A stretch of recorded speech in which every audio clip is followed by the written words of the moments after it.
শুনাইলাম, তোমাদের সাথে ওয়াদায় আবদ্ধ হলাম, তোমাদের সাথে ডিডে সিগনেচার করলাম। ওই তিনটা প্রমাণ দিতেছে আল্লাহ, অফিস সামাই রিজকুকুম ওয়া মা তুআদুন। যে ওয়াদা তোমাদের সাথে তিনটা করা হলো, এটার ভান্ডার আকাশে রাখা, একটু উঠায়া দেখো না।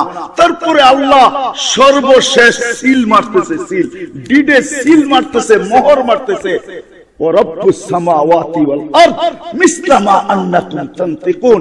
আল্লাহ কসম খায়া বলতেছে, আকাশ জমিনের রবের কসম, আকাশ জমিনের রবের কসম। কসম জানিয়া তুমি দ্বিধাদ্বন্দ্বে আছো, এটা আমার উপরেই দায়িত্ব, তোমার উপরে না। দায়িত্ব আল্লাহ পালন করবে, কিন্তু আমার জন্য কাজ হলো এটাই যে আমাকে শ্রেষ্ঠত্ব দিয়ে আল্লাহ এক উদ্দেশ্য, শ্রেষ্ঠত্বকে ধরে রাখা, আল্লাহর কাছে পৌঁছা উদ্দেশ্য। আমি যদি এটার পিছনে সময় দিতে পারি, তো আল্লাহ আরেক জায়গায় হাদিসে কুদসি ওয়াদা করছেন, আমি তোমাদেরকে এরকম পালবো যেরকম পাখিকে আমি পালি। ওটার জন্য দুইটা জিনিস করতে হবে, আল্লাহর গোলাম এবং আল্লাহর রসুলের গোলাম হইতে হবে। ঠিক না? হইতে রাজি? ওয়াদা করতে পারেন কে কে? দেখি হাত উঠান তো। পাক্কা ওয়াদা যে আজকের থেকে আমরা আল্লাহর গোলাম এবং রসুলের গোলাম হয়ে বাস করব। যদি পাক্কা ওয়াদা করতে পারেন, কালকে সকাল থেকে যদি তালতলা মার্কেটে এটা প্রস্ফুটিত হয় যে প্রত্যেক দোকানি, দোকানদার, মালিক, কর্মচারী সবাই আল্লাহর গোলাম হিসাবে আজ থেকে বাস করা শুরু করছে, তাইলে এখানে ক্রেতাও যারা আসবে তারাও আপনাদের চেহারা দেখে আল্লাহর গোলাম হয়ে যাবে।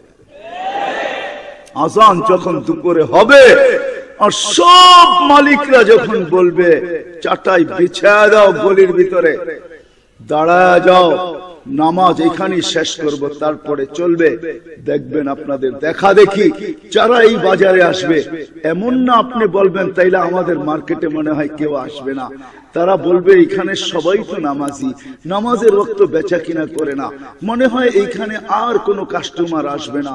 এমন না, এমন না। ইন্না কুলুবাল ইবাদ বাইনা ইসাবাইর রহমান ইউকাল্লিবু কাইফা শাআ।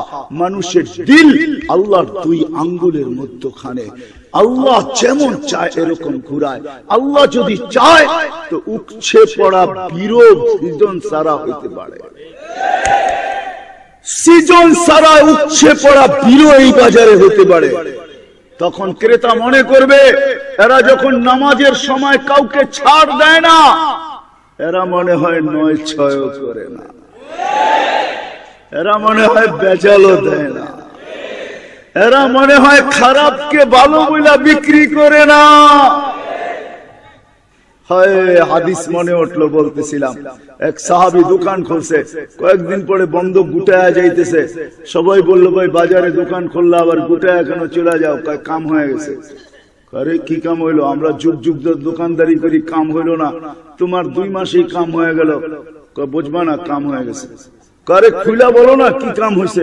বলে আল্লাহ রসুল থেকে শুনছি যে মাল বিক্রি করবে, মালের ভালো মন্দ সবকিছু বইলা দিবে, তারপরে ক্রেতাকে বইলা দিবে আমি কিন্তু 2 মাস সময় দিলাম, আপনার যদি পছন্দ না হয়, বা 2 সপ্তাহ সময় দিলাম, 1 সপ্তাহ সময় দিলাম, 1 মাস সময় দিলাম, আপনার যদি পছন্দ না হয় তো আপনি রিটার্ন নিয়ে আসতে পারেন, যেই টাকায় কিনা দিয়েছেন আমি খুশি খুশি আপনার থেকে নিয়ে নিব। আল্লাহ রসুল বলেছে এরকম করবে তার জন্য জান্নাত ওয়াজিব।